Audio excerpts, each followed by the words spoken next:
Lecture number 227 سیرت النبی صلی اللہ علیہ وآلہ وسلم۔ ہم غزوہ طائف کا بیان جو ہے وہ کر رہے ہیں۔ ہم اس مقام پر پہنچے تھے کہ محاصرہ ہو چکا ہے، لڑائی جاری ہے، لیکن فتح نہیں ہو رہی۔ اب اس میں نا ایک عینیہ بن حسن تھا، اس کی غداری کا واقعہ جو ہے وہ انہوں نے بیان کیا ہے۔ عینیہ بن حسن کون تھا؟ یہ نا آپ صلی اللہ علیہ وآلہ وسلم نے اس کو اسلام کی دعوت دی تو اس نے اسلام قبول کر لی، اور آپ نے اس کی تالیف قلب کے لیے اس کو 100 اونٹ بھی دیے کہ اس کا دل جو ہے نا اسلام کی طرف مائل ہو جائے۔ سردار قسم کا آدمی تھا، لیکن اس نے نا اوپر ہی سے کلمہ پڑھا تھا، دل سے کلمہ نہیں پڑھا تھا۔ تو اس نے نا بد کرداری کہہ لیں یا غداری کہہ لیں، غزوہ طائف کے موقع پر جو ہے نا اس کا اظہار کیا ہے۔ تفصیل اس طرح ہے کہ عینیہ جو ہے نا محاصرہ تھا نا طائف کا، وہ ہم آگے چل کر بیان کریں گے کہ بعض کہتے 20 دن رہا، بعض کہتے 40 دن، جتنا بھی دن رہا، دن تو رہا ہے، محاصرہ رہا ہے طائف کا، آپ نے کیا ہوا تھا۔ تو یہ نبی صلی اللہ علیہ وآلہ وسلم کی خدمت میں حاضر ہوا اور عرض کیا، اے اللہ کے رسول صلی اللہ علیہ وآلہ وسلم، مجھے اجازت دیجئے، میں ثقیف سے بات چیت کرتا ہوں، یعنی کہ اندر جو محاصرے میں نا قبیلہ ثقیف، اس سے ممکن ہے اللہ تعالیٰ انہیں ہدایت سے نواز دے اور وہ مسلمان ہو جائے۔ نبی صلی اللہ علیہ وآلہ وسلم کی عادت مبارکہ صلح کی تھی۔ آپ نے نا باخوشی عینیہ کو مذاکرات کی اجازت جو ہے وہ دے دی کہ جاؤ، اگر ہو سکتی ہے صلح تو تم کر لو۔ اب عینیہ آپ کی خدمت سے اٹھا اور ثقیف کے پاس جا پہنچا اور ان سے امان طلب کی۔ امان طلب کرنے کا مطلب یہ ہوتا ہے کہ آپ ہمیں پناہ دے، جیسے پناہ دینے کا رواج ہوتا ہے، انہوں نے پھر انہیں پناہ دی۔ ابو مہجن تھا وہ آدمی، تو اس نے ان کو پہچان لیا اور امان دی اور اپنے قلعے کے ساتھ اندر لے گیا۔ اب عینیہ جب اپنے دوستوں کے درمیان پہنچا تو اپنے نا جو اندرونی جذبات ہیں نا اس پر قابو نہ پا سکا، اور اس نے کہا جی میں دل کی باتیں نا خوب سنانے کا اسے موقع مل گیا۔ کہنے لگا میرے ماں باپ تم پر قربان، دشمن ہے، اپنی طرف سے صلح کا پیغام لایا تھا، تو کہتے ہیں کہ میرے ماں باپ تم پر قربان، اللہ کی قسم تم نے محمد کا خوب ڈٹ کر مقابلہ کیا ہے۔ عرب میں کوئی ایسا منہ توڑ جواب اسے دے ہی نہیں سکا۔ محمد کا پالا آج تک تم جیسے جوان مردوں کے جو ہے نا سے نہیں پڑا کہ تمہارے جیسے جوان مرد ہو۔ اللہ کی قسم ہماری حالت غلاموں سے بدتر ہے، اگر تمہاری جنگ ہوئی تو یقیناً عزت تمہارا مقدر ہے، ڈٹے رہو۔ صلاح کرنے آیا ہوا کہہ رہے ڈٹے رہو، تمہارا قلعہ نہایت مضبوط ہے، تمہارے پاس اسلحے کی فراوانی ہے، بہت زیادہ اسلحہ ہے، اور پانی کے چشمے جاری ہیں، پھر تمہیں کس چیز کا ڈر ہے؟ محمد صلی اللہ علیہ وآلہ وسلم اس کا لشکر باہر کی صورتحال یہ ہے کہ وہ تنگ آ چکا ہے، وہ مایوس ہو کر لوٹنے ہی والے ہیں، اور مسلسل محاصرے کرنے سے مسلمان عاجز ہیں، اور تمہارے قلعے میں وہ نقب یعنی کہ سوراخ نہیں کر سکتے۔ یہ نا آئینیہ ہے، غدار ہے، یہ نبی علیہ السلام اوپر سے کلمہ پڑھ کر مسلمان ہو چکا ہے، اور طائف کا محاصرہ کیا ہوا تھا نا، تو وہ فتح نہیں ہو رہا تھا، تو اس نے کہا کہ میں جاؤں اندر قلعے سے، ان سے بات کروں امن کی، مذاکرہ صلح کی، آپ نے اجازت دے دی، انہوں نے اس کو امان دی، اندر لے گئے، پھر اس کو دل کی بات کرنے کا موقع مل گیا، تو اس موقع پر کہہ رہا ہے کہ میرے ماں باپ، دشمن کو کہہ رہا ہے، اندر جو قبیلہ ثقیف سے لڑائی تھی نا، قبیلہ ثقیف والوں کو کہہ رہا ہے کہ میرے ماں باپ تم پر قربان، تم نے تو محمد کا مقابلہ بڑی ڈٹ کر کیا، اور کوئی عرب کا قبیلہ تم جیسا منہ توڑ مسلمانوں کو جواب نہیں دے سکتا جیسا تم نے جواب دیا ہے، اور جیسے تمہارے جوان لڑے ہیں اس طرح تو وہ لڑے نہیں ہیں، تمہارے پاس اسلحے کی بڑی فراوانی ہے، پانی کے چشمے جاری ہیں، پھر تمہیں کس چیز کا ڈر ہے؟ محمد اور اس کا لشکر تنگ آ چکا ہے، وہ بس مایوس ہو کر لوٹنے والے ہیں،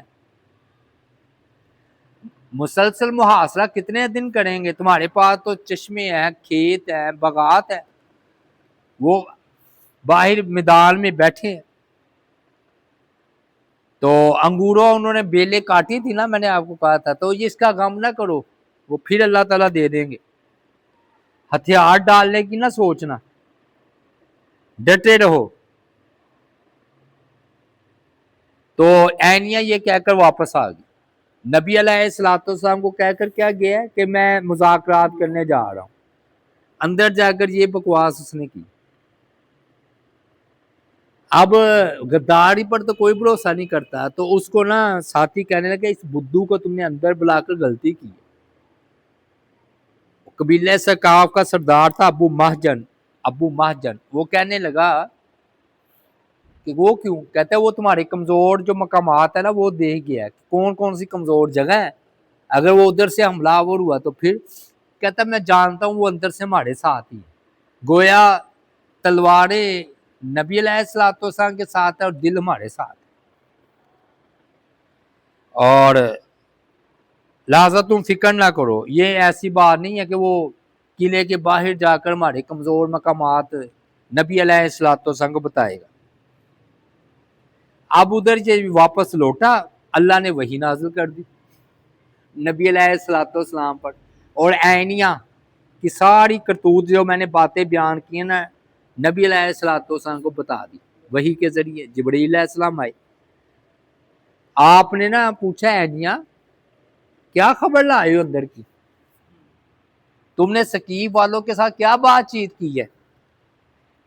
اب ادھر رخ بدل لیا اس نے، کہنا اللہ کے رسول صلی اللہ علیہ وآلہ وسلم، میں نے انہیں کہا کہ اسلام قبول کر لو، میں نے انہیں کہا اسلام قبول کر لو، جنت کی میں نے ان کو خوشخبری اور جہنم سے ڈرایا ہے، میں نے اس کو خبردار کیا ہے کہ نبی علیہ السلام سے لڑنے کی تم میں سکت نہیں ہے، تم سے پہلے بنو قریظہ، بنو نذیر، بنو کنیکہ کے یہود محمد کے ہاتھوں پٹ چکے ہیں، جبکہ تمہارے سے زیادہ ان کے پاس اسلحہ بھی تھا، قلعے بھی تھے، اور ان کے جنگجو تم سے زیادہ بہادر و ماہر تھے، اور مال و دولت کے خزانے بھی یہودیوں کے پاس بہت تھے، جب وہ جدید اسلحہ ہونے کے باوجود ٹھہر نہیں سکے تو پھر بلا تم کب تک ڈٹ سکو گے؟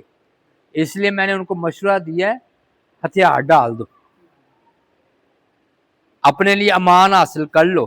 یعنی کہ میں صلح کی بات کر کے آیا ہوں. غلط بات کی نا، اندر کیا بکواس کر رہا ہے ادھر. نبی علیہ السلام نے پہلے خاموشی سے اس کی تقریر سنی، پھر فرمایا تم جھوٹ کہہ رہے ہو. آپ نے ہو بو اس کی ساری تقریر اس کے سامنے رکھ دی جو میں نے آپ کو بیان کی نا. آپ نے فرمایا تم نے یہ کہہ کے اندر آئے ہو، مجھے اللہ تعالیٰ نے وحی کے ذریعے بتا دیا. اب اسے بڑا شرم ساری ہوئی، یہ حقیقت کھل گئی ہے. واقعی آپ نے ہو بہو اس کے الفاظ دوہرا دیے. وہ تو جیسے زمین پھٹی اور وہ اس میں سما جائے، اتنی اس کی شرمندگی ہوئی. حضرت عمر قریب کھڑے تھے، انہوں نے کہا اللہ کے رسول صلی اللہ علیہ وسلم مجھے اجازت دیجیے میں اس کی گردن اتار پھینکوں. آپ نے فرمایا چھوڑو، میں نہیں چاہتا کہ لوگ کہ محمد اپنے ساتھیوں کو بھی قتل کرا دیتا ہے. یعنی کہ اس نے اوپر سے کلمہ تو پڑھا ہوا ہے نا، منافق ہے، لیکن پھر لوگ کیا کہیں گے کہ محمد کی تلوار سے نہ اپنے بچتے نہ بیگانے. بیگانوں کو تو ہم قتل کر ہی رہے ہیں، اپنے بھی نہیں بچتے. تو آپ نے پھر چھوڑ دیا. عینیہ کہنے لگا میں اللہ سے بخشش کا طلبگار ہوں، میں اللہ تعالیٰ کی بارگاہ میں توبہ کرتا ہوں، میں آئندہ ایسی حرکت نہیں کروں گا. اب ابو بکر رضی اللہ تعالیٰ عنہ بھی قریب کھڑے تھے، انہوں نے بھی پھر ملامت کی، عینیہ تیری بربادی ہو، تو ہمیشہ باطل کا ساتھ ہی دیتا ہے. تو نے بنو نذیر، بنو قریظہ اور خیبر ہر موقع پر ہمارے خلاف فوجیں چڑھائیں، یہ ان کے ساتھ تھا نا، اور مقابلہ کیا. اب مسلمان ہونے کے بعد بھی دشمن کو ہمارے ساتھ ہمارے بارے میں اکساتا رہتا ہے اور اس کا ساتھ دیتا ہے. کیا تمہیں ذرا شرم نہیں آتی؟ ابو بکر مجھے معاف کر دو، میں توبہ کرتا ہوں، میں عزم کرتا ہوں کہ آئندہ کبھی ایسی حرکت نہیں کروں. کہتے ہیں آپ نے تو معافی دے دی، کہا جو کچھ نہیں، لیکن وہ احمق اپنے انہیں طور طریقے نہیں بدلے بغیر اپنی خباثت پر قائم رہا. اس کی دلیل یہ ہے کہ جب نبی علیہ السلام نے حکم دیا نا کہ اس کے باہر کھجوروں کے جو بیلیں ہیں ایسے کاٹ ڈالو، تو اس کے بھی کچھ حصے بیلیں آپ دی کہ تم نے کاٹنی ہے ان کو. کہتا میں اپنے حصے کی نہیں کاٹوں گا بیلیں. اس کے ساتھی نے کہا تم نہ کاٹو میں کاٹ دیتا ہوں. کہتا میرا خیال ہے اگر تم نے یہ انگور کی بیلیں کاٹی تو تم جہنم میں چلے جاؤ.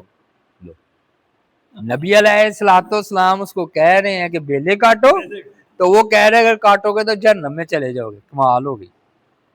اب نبی علیہ السلام کو اس کو یہ بھی پتا چل گیا کہ اس نے یہ بیلیں نہیں کاٹی.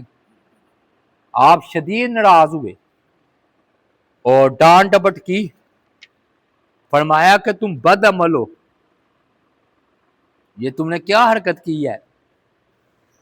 اب ہوا یہ کہ جب نبی علیہ السلام کی وفات ہوئی تو جو مرتدین ہوئے تھے نا ان میں سے یہ بھی تھا عینیہ بھی. اوپر سے کلمہ پڑا ہوا تھا نا، اندر سے تو کافر ہی تھا. تو جب نبی علیہ السلام کی وفات ہوئی تو وہ اندر کا کفر باہر آ گیا. لیکن ابو بکر صدیق کی قیادت میں خالد بن ولید نے جہاد جو کیا، انہوں نے مرتدین کو مار بگایا. پھر جو یہ اپنا قبیلہ غطفان کی یہ سربراہی کر رہا تھا جو کہ مرتدین میں سے تھا، اسلامی لشکر کے ہاتھوں یہ بری طرح پیٹنے کے بعد مرتدین بھاگ نکلے، سینکڑوں ہزاروں قتل ہوئے. اب اسے قیدی بنا کر مدینہ منورہ لایا گیا عینیہ کو. ابو بکر صدیق کا دور تھا نا. تو جب اہل مدینہ نے اسے آڑ دلائی اس بات پر تو اس نے کہا مجھے کیوں آڑ دلاتے ہو، میں تو کبھی مسلمان تھا ہی نہیں، میں تو تب مرتد ہو جاؤں گا نا کہ جب میں مسلمان ہوا، میں تو مسلمان ہوا ہی نہیں. اب اس کا الزام کیا ہوا اس کے بارے میں اختلاف ہے.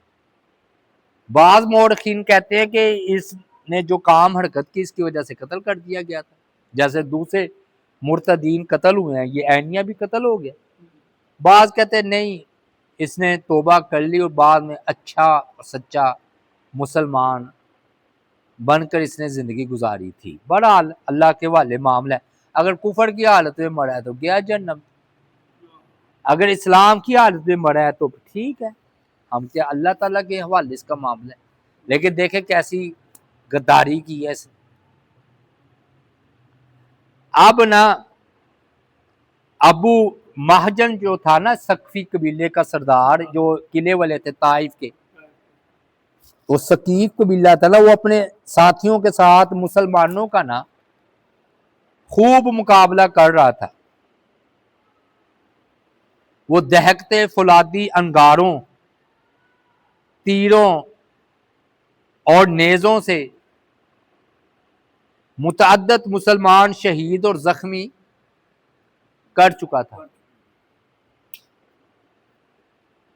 تو اپنے قلعے کی مضبوطی، اسلحے کی فراوانی، اور اسے پتہ ہے میرے پاس اناج کا سال بھر ذخیرہ پڑا ہوا ہے، تو ابو مہجن نے اسلامی لشکر کو پکارا اور کہا کہ اے محمد کے غلاموں، اللہ کی قسم تم نے آج تک ہمارے جیسے ماہر جنگجو نہیں دیکھے، نہ تم نے پنجہ آج تک آزمایا ہے، جب تک چاہو محاصرہ کیے رکھو، تو اس طرح تم بدترین قید میں مبتلا رہو گے، اور لوٹو گے نا تو خالی ہاتھ ہی لوٹو گے، کچھ نہیں آنا، اور ہم سنگ دل ہیں، اور سنگ دل باپ کے بیٹے ہیں، اپنے آپ کو کہہ رہے ہیں، اور ہم تا حیات کبھی مسلمان نہیں ہونے والے، ہم نے تو طائف کو مضبوط قلعہ بنا دیا، میں نے بتایا تھا نا یہ مضبوط قلعے تھے۔ عمر بن خطاب نے جب اس کی بےہودہ گفتگو سنی، تو یہ للکار کا بھی تبادلہ ہوتا ہے کہ اگر کوئی ادھر سے للکارے تو ادھر سے جواب دے، تو وہ جواب دیے بغیر نہ رہ سکے، کہنے لگے ابو مہجن کو للکارا، فرمایا اے ابن حبیب، ہم تمہیں تمہارے بل سے نکال کر دم لیں گے، ہم تمہارا کھانا پینا باہر سے بھی بند کر دیں گے کہ تم اس قلعے سے اترنے پر مجبور ہو جاؤ گے، تمہاری حیثیت لومڑی جیسی ہے کہ وہ لومڑی بہا کر اپنے بل میں جاتی ہے تو کتنا عرصہ رہے گی بل میں، آخر اس کو باہر نکلنا ہی ہوگا، تو تم بھی ایسے نکلو گے اور تمہیں جلدی باہر آؤ گے۔ تو ابو مہجن نے کہا اگر تم یہ بیلے انگور کی کاٹو گے تو ہم دوبارہ ادھر اگا لیں گے، تم زمین کہاں سے لے کر جاؤ گے، زمین تو ادھر ہی رہے گی۔ تو حضرت عمر رضی اللہ تعالیٰ عنہ نے کہا زمین کا فائدہ تو تب اٹھاؤ گے جب ہم تمہیں دروازے سے باہر نکلنے دیں گے، ہم تو تمہارے دروازے پر بیٹھ جائیں گے، جب تم نکلو تو تمہاری گردن اتار دیں۔ یہ للکاروں کا تبادلہ ہوتا ہے۔ جب ابو بکر نے یہ بات سنی نا حضرت عمر کی، انہوں نے فرمایا عمر ایسا مت کہو کہ یہ باہر نکلے تو اس کی گردن اڑا دیں، نبی علیہ الصلوۃ والسلام کو طائف کو فتح کرنے کی اجازت نہیں ملی اللہ تعالیٰ کی طرف سے۔ یہ سنتے ہی حضرت عمر نبی علیہ الصلوۃ والسلام کی بارگاہ میں پہنچ گئے، کہنے لگے اللہ کے رسول، کیا آپ کو اللہ کی طرف سے طائف کو فتح کرنے کی اجازت نہیں ملی؟ آپ نے فرمایا ہاں نہیں ملی، طائف فتح نہیں ہوگا۔ اب طائف کا محاصرہ طول پکڑ گیا، میں نے بتایا نا بعض کہتے 40 دن رہا، بعض کہتے 20 دن، 20 دن بھی بہت ہوتے۔ اب ہوا یہ کہ ان کا قلعہ بہت اوپر تھا، آپ کو پتا اوپر سے تیر پھینکا جائے تو بڑا آسانی سے نیچے آتا ہے، نیچے سے اوپر پھینکا جائے مشکل ہوتی ہے، پھر وہ اوپر سے فولادی انگارے، سمجھ نا بھٹی میں لوہا پگلا کر گرم گرم پھینک رہے تھے، تیر برسا رہے تھے، زخم برسا رہے، نیزے۔ ان حالات میں نبی علیہ الصلوۃ والسلام نے مجلس شورا طلب کی، اور نوفل تھا ایک بڑا تجربہ کار عقل والا تھا، آپ نے فرمایا نوفل تمہارا کیا مشورہ ہے، محاصرہ جاری رکھا جائے؟ نوفل نے عرض کیا اللہ کے رسول لومڑی اپنے بل میں گھسی ہوئی ہے، آخر نکلے گی نا، تو قابو کریں گے، اسے چھوڑیں گے نہیں، ہم اسے نقصان پہنچائیں گے۔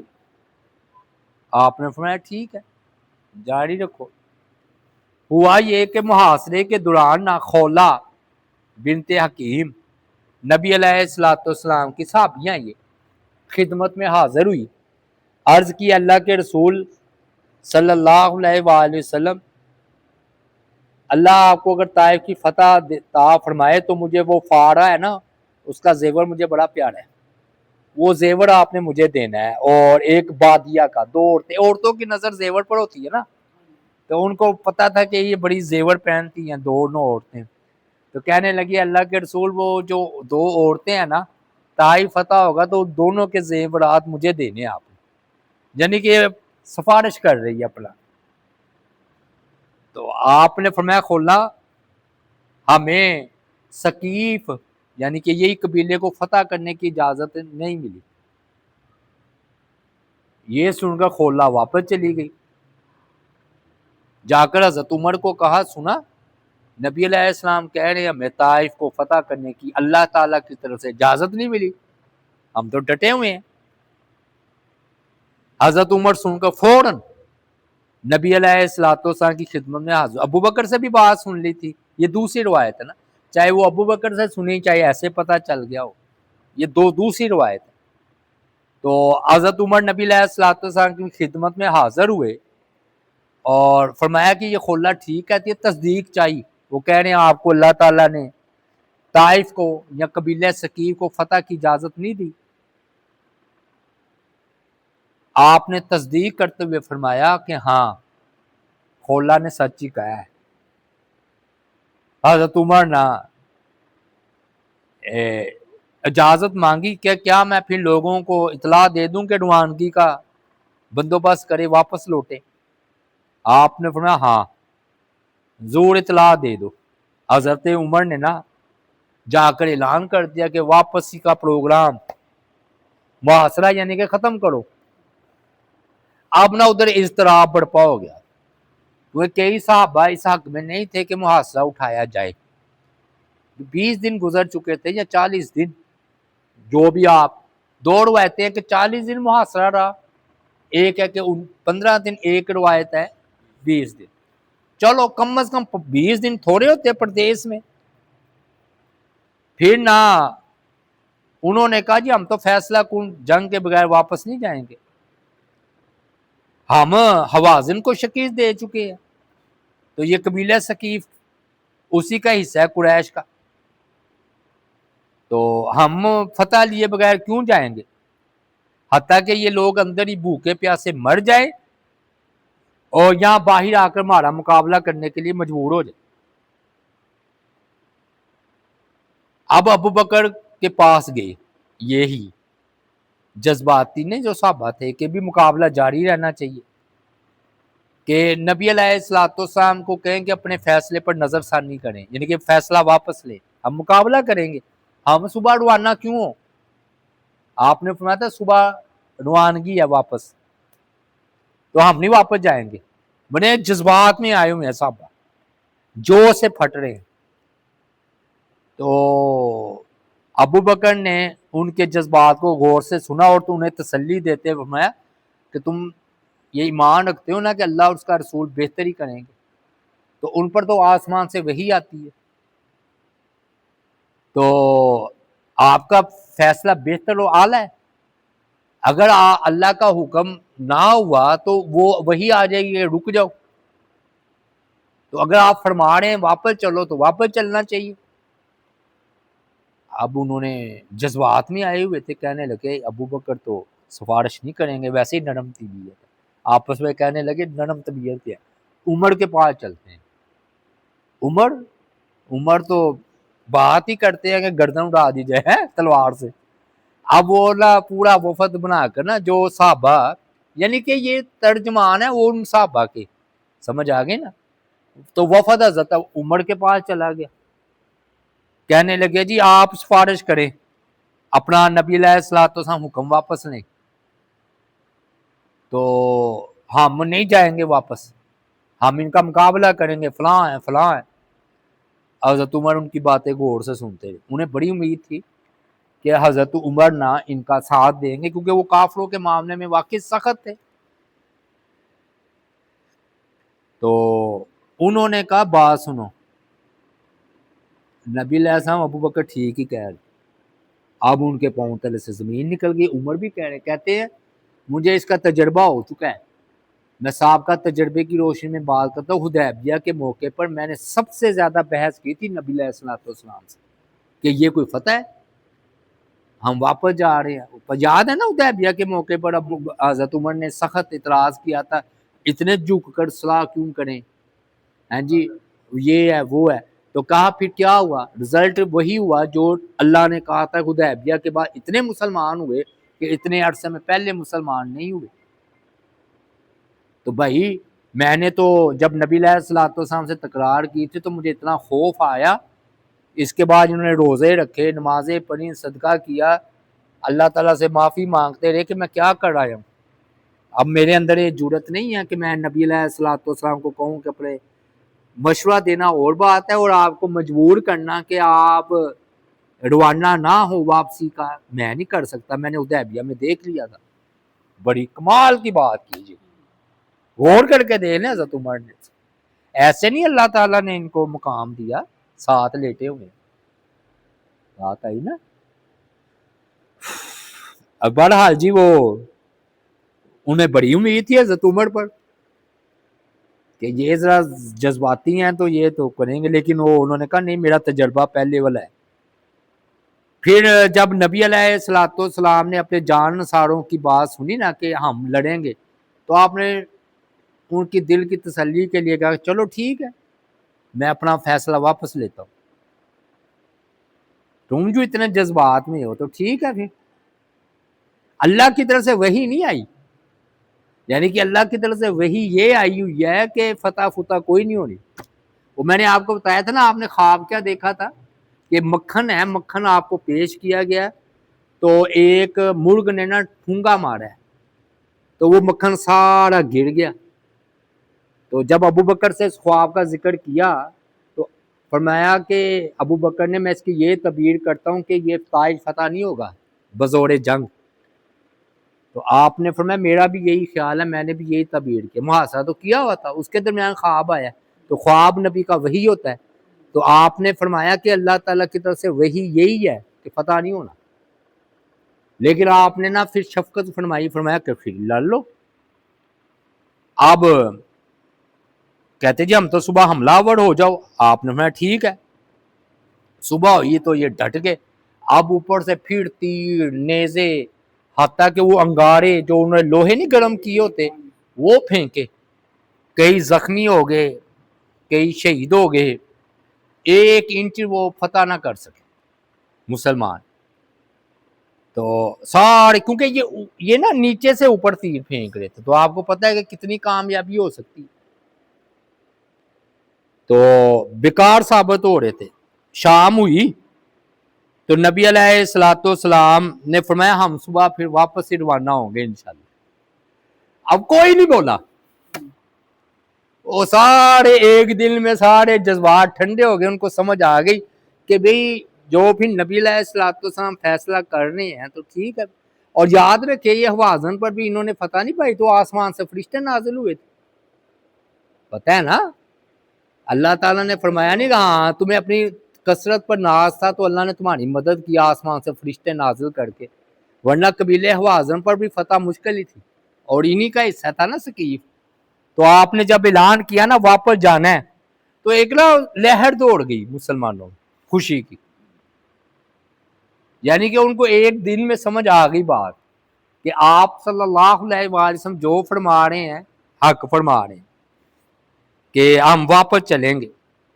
تو آپ نبی علیہ السلام نے انہیں حکم دیا کہ چلو جی ہم واپس چلتے ہیں۔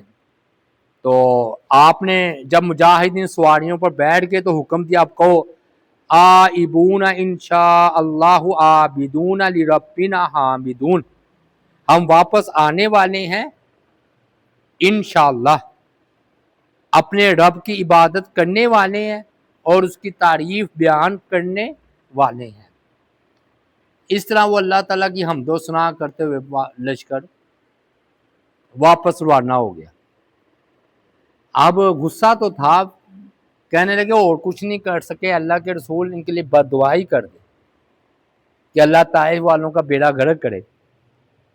ہیں جی، انہوں نے تو ہمیں بڑی تکلیف دی ہے، یعنی کہ بظاہری طور پر دیکھیں نا 20 دن یا 40 دن پیدا تو کچھ نہ ہوا۔ تو آپ نے فرمایا اے اللہ ثقیف والوں کو ہدایت دے اور انہیں ہمارے مدینے میں لے آ، یہ ہم آگے چل کر ذکر کریں گے، یہ پھر مسلمان ہو گئے۔ یہ جنہوں نے مقابلہ نہیں کر رہے 9 ہجری میں، وہ بات آگے آ جائے گی۔ بس اللہ تعالیٰ کی حکمتیں ہوتی ہیں۔ اب دیکھیں نا، وہ شکست کھا لیتے، کوئی جو مسلمان ہونے قتل ہو جاتے، تو وہ پھر بعد میں کیسے ہی مان لاتے۔ تو بجائے آپ نے بد دعا کرنے کے رحمت للعالمین نے فرمایا کہ اللہ انہیں ہدایت عطا اور انہیں مدینہ واپس لے آ۔ اب کتنے جی شہید ہوئے ہیں؟ 12 صحابہ نے جام شہادت نوش فرمایا ہے قبیل ایسے غزوہ طائف میں۔ کتنے دن رہا میں نے بحث کر دی ہے کہ یہ 40 روز، بعض نے کہا 19 روز، کچھ نے کہا 18 دن، اور آپ قصر ہی کرتے رہے۔ کیا کرتے رہے؟ قصر نماز۔ اگر پتا ہونا کہ کب جانا ہے، کیونکہ آپ کے جہادی سفر ہوتے تھے تو یہ پتا نہیں ہوتا تھا جانا کب ہے، پتا ہوگا تو واپس لوٹیں گے نا، تو پھر آپ قصر ہی کرتے تھے۔ اور یہ پتا نہ ہو کہ ہم نے واپس کب آنا ہے، تو چاہے آپ 1 سال 6 مہینے رہیں، قصر کرتے رہیں۔ آج جانا ہے، یہ کہ یہ پکی بات ہو آج جانا ہے کل جانا ہے۔ عبداللہ بن عمر تھے نا، وہ آذربائیجان ادھر علاقے فتح ہوئے تو ادھر گئے ہیں، تو وہ برف باری ہوگی آتے وقت، علاقے جیسے ہمارے راستے رک جاتے ہیں وہ بھی راستے رک گئے، 6 مہینے ادھر رہے اپنے علاقے میں، اور پھر قصر کرتے رہے کہ علاقہ کا کھلے گا تو میں جاؤں گا۔ سبحان اللہ۔ لو جی، یہ توبہ نوز باللہ ہم ناکام تو نہیں کہتے، لیکن یہ ہے کہ اللہ کے حکم سے واپسی وہ ہو گئی ہے۔ اللہ تعالیٰ سے دعا ہے اللہ تعالیٰ عمل کی توفیق عطا فرمائے۔ وما علینا الا البلاغ المبین۔